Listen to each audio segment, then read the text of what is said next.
Jeff Bezos shocked the world by launching one of the most ruthless divorce battles of the decade against Lauren Sanchez, striking just months after their $5 million Venice wedding. His lawyers accused her of exploiting the marriage for fame and wealth, armed with claims of broken NDAs, prenup violations, and media manipulation.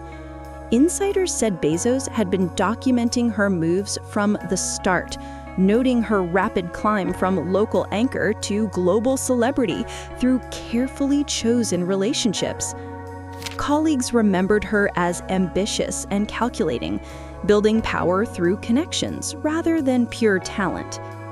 Even her helicopter license, once a side passion, was turned into a glamorous tool to impress the elite, boosting her image of wealth and independence.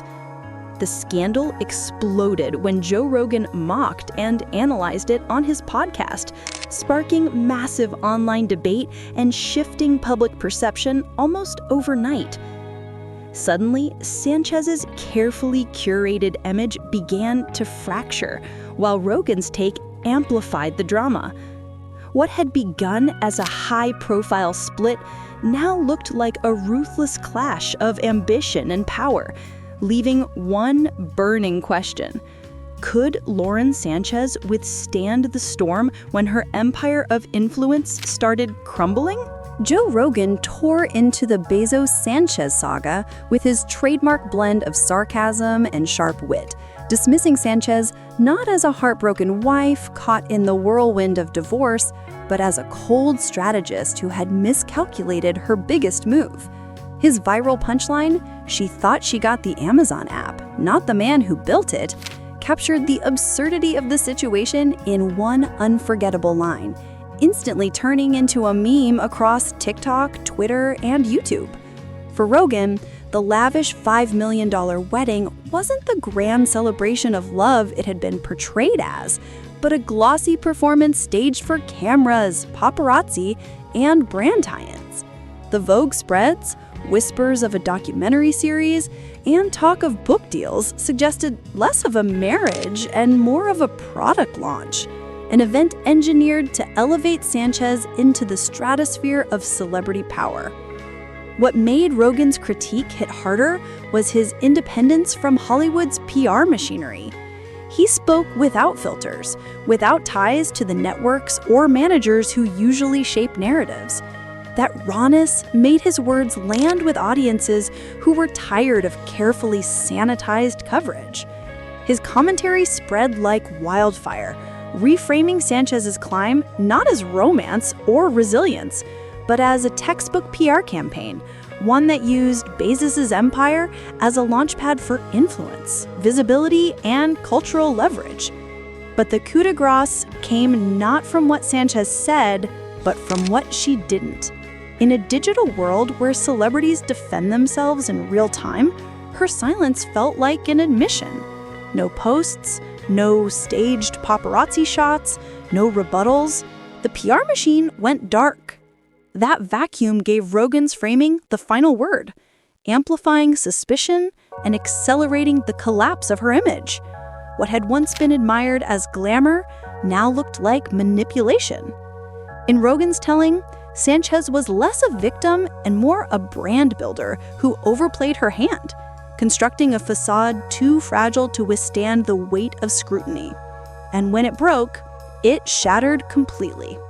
Billionaires rely on partners who manage image and networks, but Rogan claimed Sanchez miscalculated.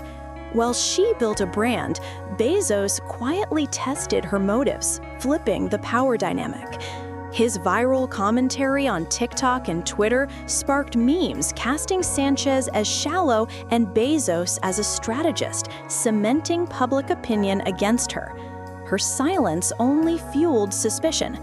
Rogan framed Bezos not as betrayed, but as calculating, freezing accounts, cutting jet access, and enforcing the prenup as if it were a pre-designed shield. Insiders said he let her expose herself, documenting every move. What began as personal drama rippled outward, shaking Amazon stock and raising questions for Blue Origin, where trust with government contracts meant even private scandals could trigger real-world consequences. Bezos' ownership of the Washington Post created an unusual dilemma, raising questions about how fairly a newspaper could cover the personal scandal of its own billionaire owner.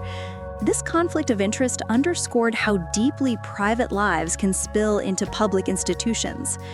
Meanwhile, Joe Rogan stripped away the fairy tale narrative, framing Lauren Sanchez not as a supportive wife, but as someone who had carefully constructed a brand around herself. Instead of engaging with thinkers, innovators, or global leaders within Bezos' orbit, she aligned herself with reality TV icons and pop stars, signaling that her true ambition lay in celebrity visibility rather than meaningful legacy. Her ascent looked less like an organic career and more like a meticulously planned marketing campaign. PR specialists, stylists, photographers, and media managers worked in sync, staging interviews, events, and photo shoots to amplify her presence in elite circles. Sanchez extended this network into luxury brands, high society charities, and private clubs, knowing that modern influence requires institutional support as much as charm. Rogan's viral critique acted as a trigger. Suddenly, long-whispered suspicions that her connections were transactional rather than genuine came roaring into the mainstream. Then came the most damaging twist, her silence. In an era where public figures instantly clap back, disappearing from Instagram, skipping paparazzi strolls, and dropping brand deals looked less like strategy and more like surrender. Followers interpreted the quiet as guilt, and without counter-narratives, Rogan's take hardened into public consensus. In sharp contrast, Bezos stayed disciplined. No angry tweets, no interviews, just precise, deliberate steps. He froze accounts, cut access, and relied on the prenup like a legal fortress. The once glamorous Venice wedding now appeared to many as a carefully baited trap. Rogan crystallized this view in a single viral line. Bezos was never reacting, he was orchestrating. His patience and foresight reframed him as the ultimate strategist, while Sanchez's silence magnified her downfall. Years of Lauren Sanchez's carefully managed image began to unravel, peeling back the layers of glamour to reveal a methodical climb from local news anchor to the high-profile role of billionaire's wife. The courtroom drama centered on a staggering $5 billion lawsuit, but the real battlefield wasn't confined to legal filings. It was the arena of public opinion. Once Rogan weighed in, his sharp commentary dismantled the illusion, reframing what had been sold as a love story into a strategic maneuver that backfired.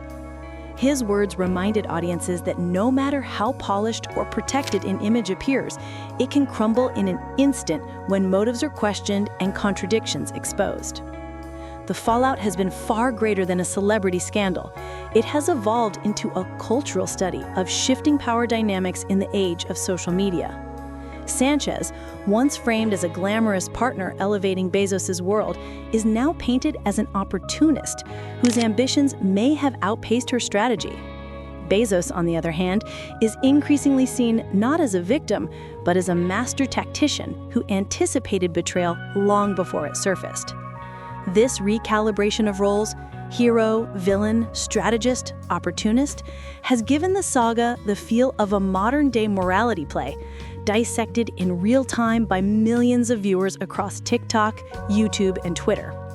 And yet, one question remains unanswered. How will Lauren Sanchez respond to the silence that is defining her downfall? Will she attempt to come back with a public defense, a tell-all book, or a rebranding campaign? Or will Bezos' quiet but relentless strategy leave her with no viable move at all? What started as a divorce case is now a high-stakes chess match on the global stage. And the next move, whether bold retaliation or complete retreat, will determine who truly controls the narrative.